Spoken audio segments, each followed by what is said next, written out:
Hello, everyone. Happy Monday. Hope you had a great weekend. You need your 2 index cards. These are going to be the last. These are going to be the last 2 index cards that we'll be using for this week. The first one we have is independent. So you can see here I have a teacher who is writing on the whiteboard and a student who's sitting at their desk. So independent means that they can do things by themselves. He might be reading by himself. He might be writing by himself. Okay, so independent means to do things on your own. Can't forget that period. My example sentence is you are independent when you can do your own homework on your own. So doing things on your own. The next one I have is government. So the government makes the laws. And we help our government by voting. So here's what I have right here is there's a vote place you go to, right, and vote for president, and Miss Parker or Josie Burke. Miss Lamica made these. Silly Miss Lamica. So you're voting for who you want for president. That is part of our government. So our government makes the laws. Our government made a law that we can vote at the age of 18. Okay. So once you have all those, you should have 8 altogether, so that way you can put those together. Tomorrow we will be doing a vocab review, so you may need them. I'm going to move right along because I do have a couple of things I want to do today.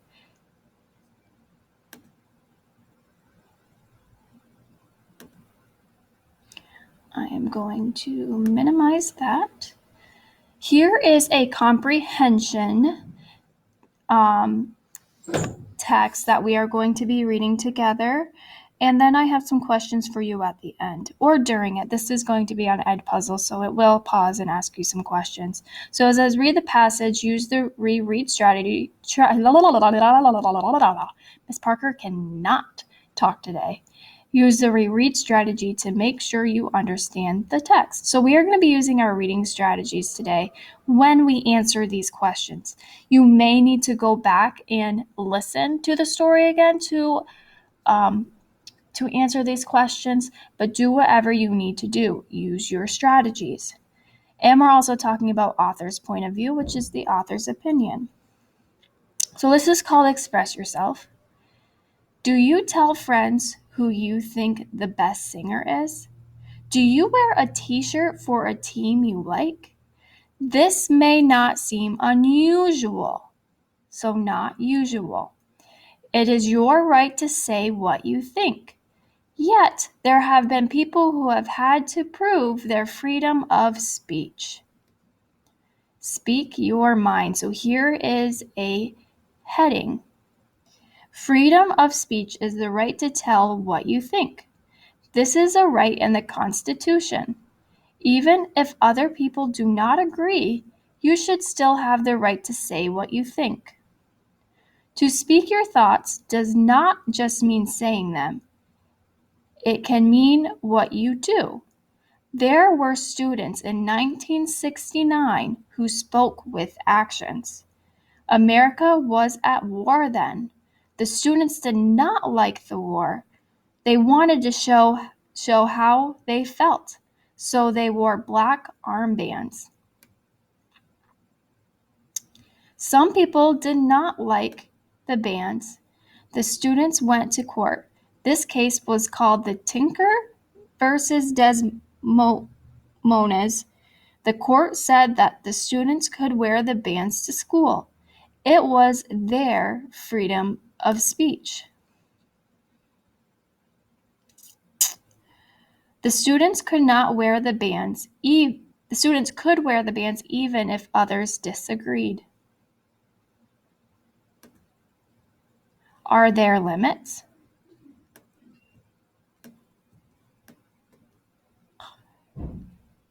There are times when free speech is not allowed. If telling your beliefs is unsafe to others, it is unprotected by the Constitution. What if you shout fire? If there is not a fire, this is not free speech. You are causing trouble. People might get hurt. The government will not allow this. A person who does this will be punished. This happened in 1919. The case was called Snack versus United States. When our country was new and people were given freedom of speech, it was good. They were independent. They could speak their minds. There have been times when free speech has hurt people. Free speech has hurt people. The government can help define free speech by how people use it. Free speech is your right, yet if people get hurt, it is not allowed. This means that people make the government work by using their free speech. They speak their beliefs. They do this within the rules of the law. Sometimes the government has to redefine how people use this freedom. Because of free speech, you can make your beliefs known. People will continue to help define the rules of government by renewing their rights. And if we go on to the next. Here is a couple questions I am going to ask you. Number 1, what does the second paragraph tell you how the author feels about free speech? So if we go back to the second paragraph. So 1, 2, they want to know the author's opinion. Freedom of speech is the right to tell you what you think. This is a right in the Constitution. Even if other people do not agree, you should still have the right to say what you think. So here I need you to tell me what the author's opinion is about people's right to speak.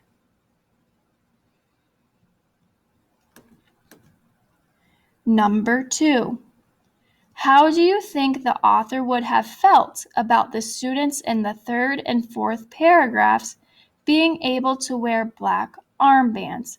So if we go back to the 3rd and 4th paragraph,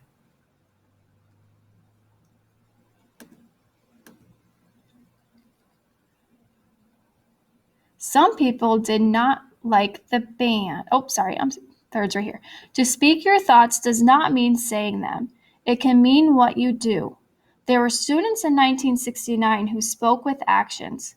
America was at war then. The students did not like the war.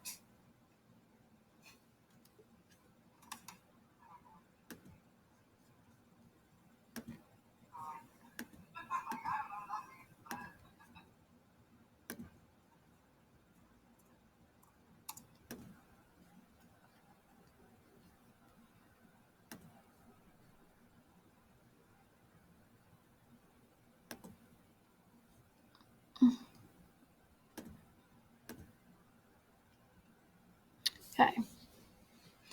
There were students in 1969 who spoke with actions. America was at war then. The students did not like the war. They wanted to show how they felt, so they wore black armbands. Some people did not like the bands. The students went to court. This case was called Tinker versus Desmones. The court said that the students could wear the bands to school. It was their freedom of speech. The students could wear the bands even if others disagreed. So how do you think the author felt about that, based on some of the words he has been saying? Do you think he felt good about it? Do you think he disagreed? Do you think that they still shouldn't have worn them, or that it's their parts of speech as long as they don't get violent? What do you think the author thought?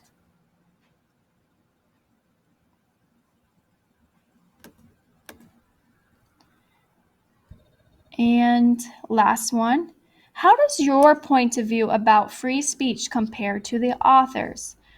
So this one, you are comparing the author's point of view. The author's point of view is that everyone has a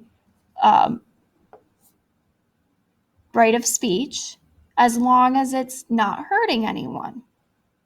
Okay? What is your point of view?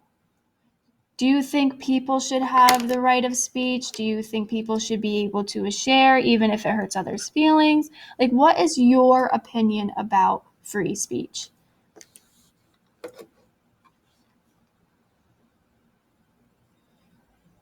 Okay. Now what we're going to be doing is I'm going to minimize out of that. Oops.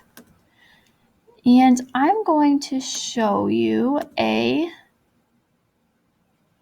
video about plural nouns. So nouns are person, places, or things, right? But what if we have more than one of them? Like cat. Cat is just one cat. If we have two, it turns from I have two cats. Do we add an S? Do we add an ES?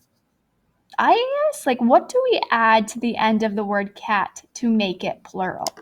So I'm going to show this video to learn a little about plural spelling.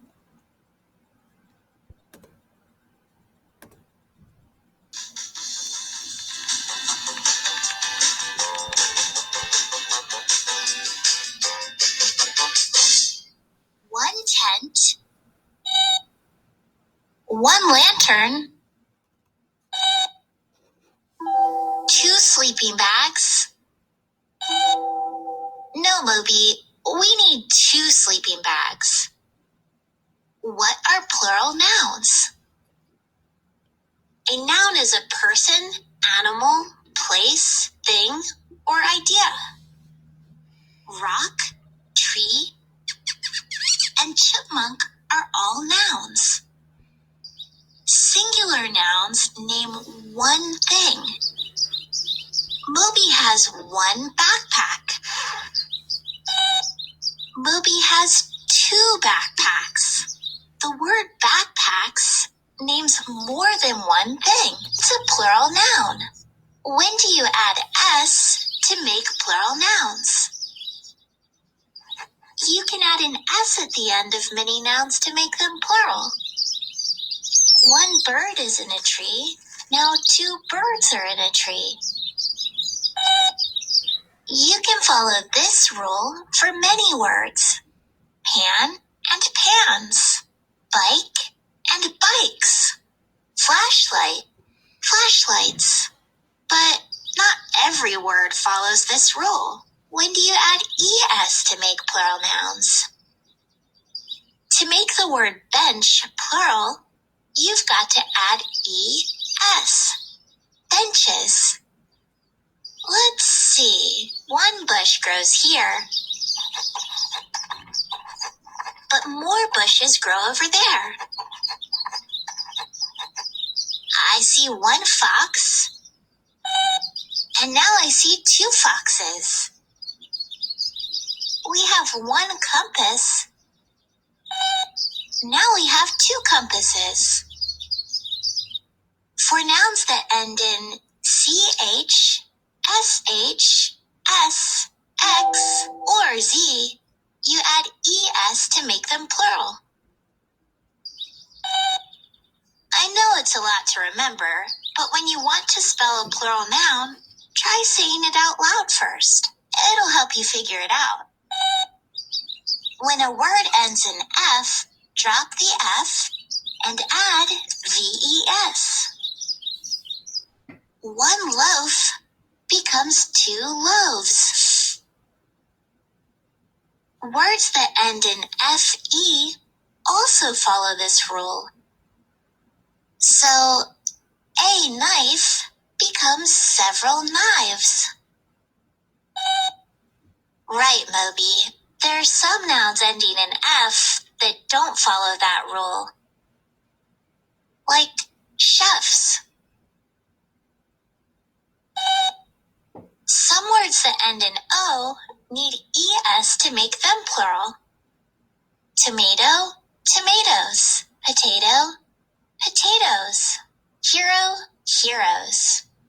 But other words ending in O only need an S to become plural.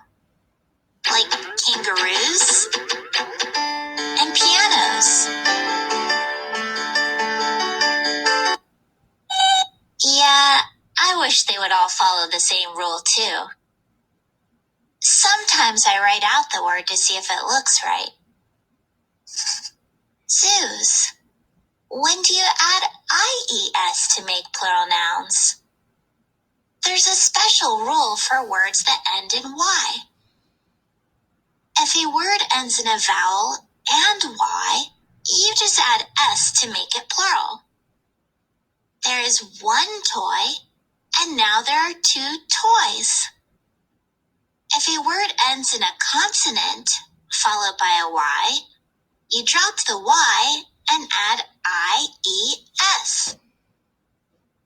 You follow this rule for words like berry, berries, and pony, ponies.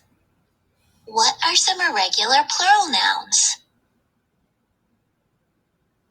Irregular words don't follow the rules.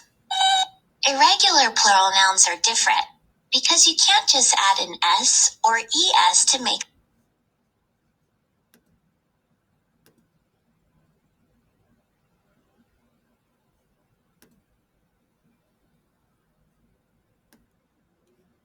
So here I have some of the rules again. In most cases, if you have a singular noun, you can just add an S to it. But there are some rules. If the word ends in a S, CH, SH, double S, X, or a Z, we have to add ES to it. And if it ends in Y, we drop the Y and add ES. So let's go over here. I have some examples for you. Book. Can I add just an S? Do I have to add an ES or an IES? Well, it ends in a K. That doesn't follow any of my rules here. And it doesn't end in a Y, so I can just slap on an S to make it books. Lunch. What rule does it follow here? It ends in a CH, so I have to add a what to it. I have to add ES because it ends in a CH. So lunch turns into lunches. Sometimes I have to say it out loud to make sure it makes sense. Books, if I were to put an ES, book as. There's no such thing as book as. Lunch, nah. Lunch as. Glass has a double S, so what do I put it? Do I put S, ES, or an IES? Glass, glasses, or glassies? Buzz, buzzes, buzzes, buzzies. Okay. Car, beach, photo, mess. So I just want you to do those. Make sure that you're looking at the correct answers to make sure if you got them right or wrong. And I will see you tomorrow.